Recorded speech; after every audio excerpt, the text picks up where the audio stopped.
Just be normal. Well, what is normal?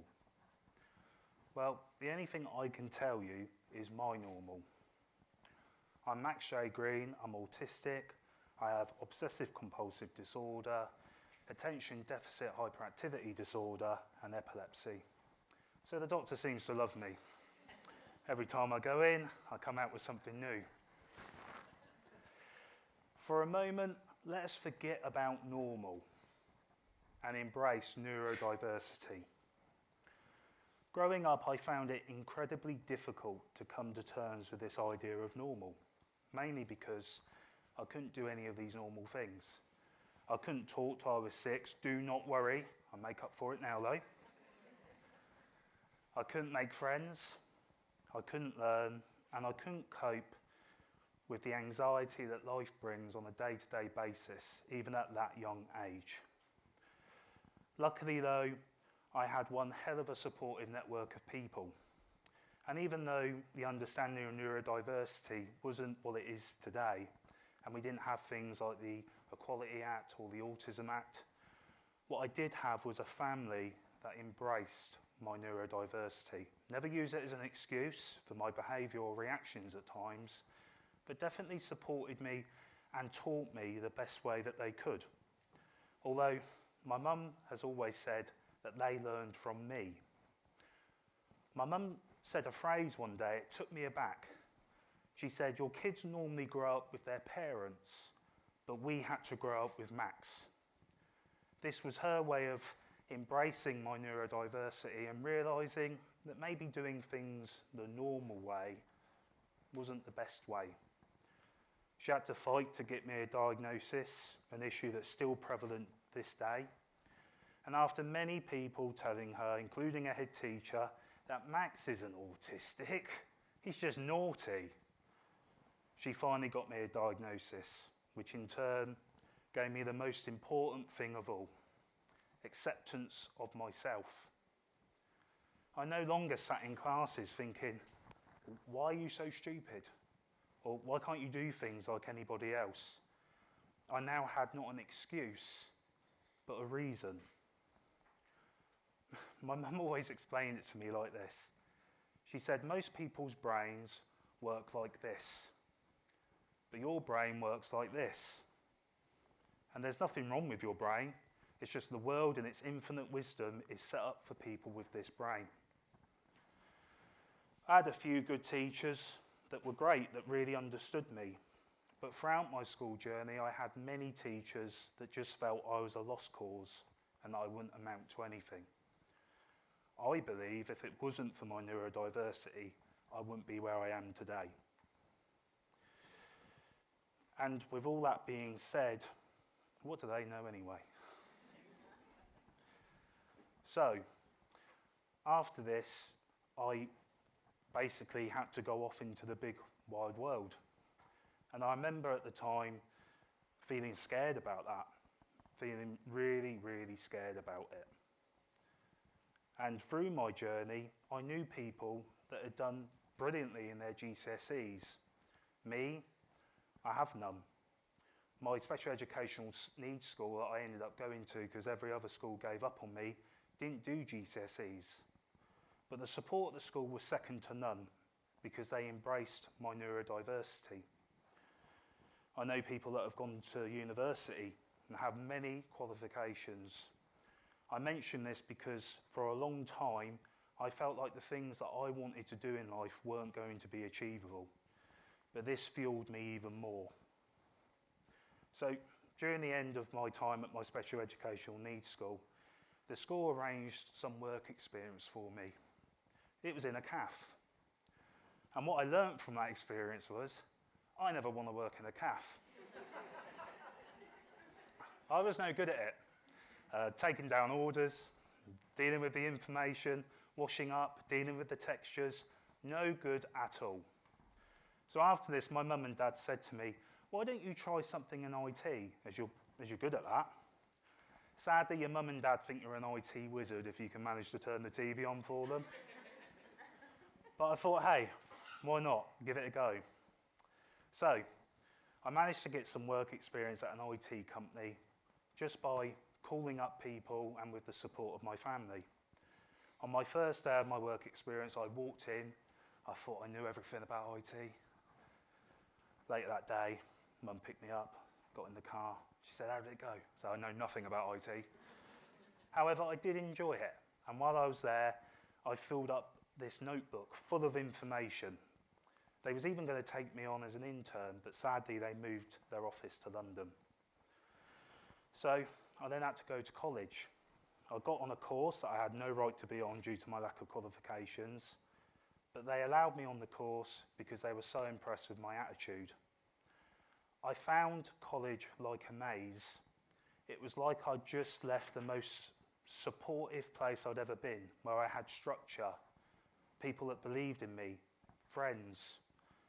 And I recall being at college thinking, I left school and it's like, hey, here's the world, good luck with that. All of a sudden, I had no professionals to support me, no teachers that believed in me, no friends, just nothing. But what I did have is a family that embraced my neurodiversity.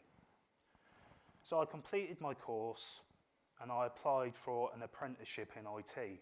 And out of hundreds of people, I somehow got it. But I believe I know why. It's fair to say that I didn't have the qualifications for the IT apprenticeship. I remember thinking there is no way I'm going to get this job. On my way to the interview, I recalled receiving an email with details of the day. This becomes very important because as I was approaching the building, I could see that all the applicants were in the same room together. And it was at that moment I remembered the email saying, "Come dressed smart." So my idea of smart was a checkered shirt and chinos. Suddenly I was standing in a room full of people in suits. And I thought, oh, you've gone and done it now. You look ridiculous compared to all these other people. They then got us to sit in English and maths tests, and I thought, okay, there is no way I'm getting this job. You do not want me as your accountant, trust me.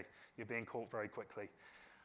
So that was that. I was pretty much at the point, I'm not going to get this. But then they asked us to do a role play. You're on a desert island. What items do you take? And with this, I thrived because after many years of masking and acting, I'd reached a point where I think I've made myself look stupid more times than I can count. So what's one more going to hurt? That's the same reason when I saw the room full of people in suits, I didn't leave. I stayed.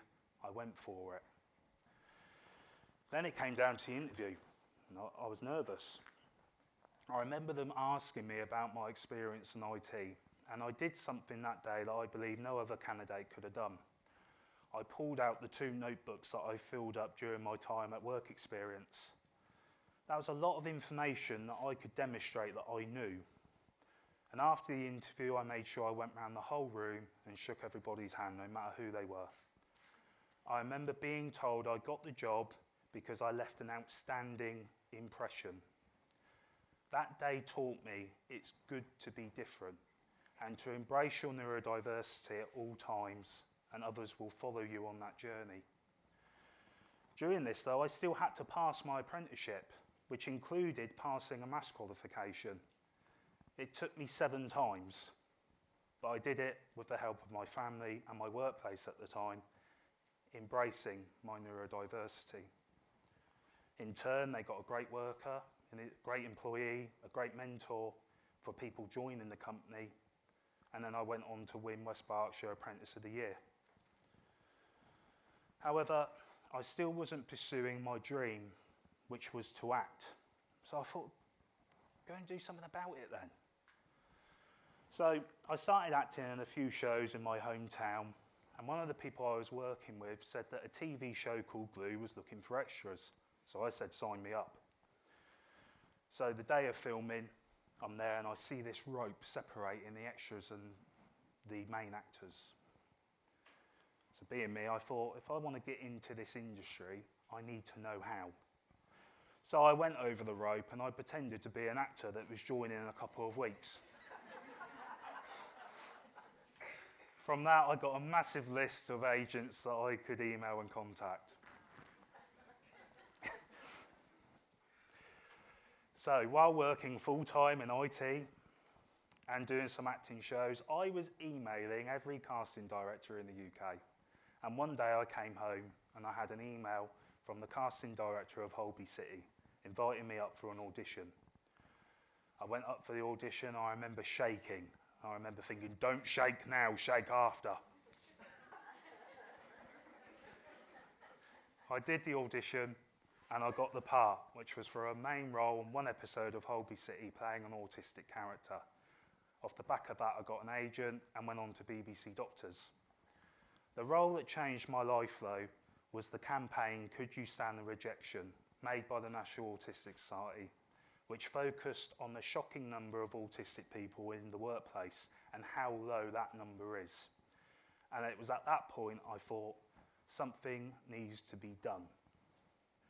So I campaign and do speeches all across the country, raising the awareness and understanding of neurodiversity in the hope that people will start rethinking normal and embrace the neurodiverse mind. So I conclude with this. The idea of normal to me is a silly concept. For any change that has ever happened in this world, people have had to step outside the norm to get there. Normal is what we are taught, what we are programmed to believe. And if we were all taught to drive a car when the traffic light turns red, that would be considered normal. It's good to be different, because that's what makes us all the same. I believe there is no such thing as normal. Until we start seeing being different as an asset, something to be celebrated, and actually break from the stereotype of normal, I truly believe we will not evolve.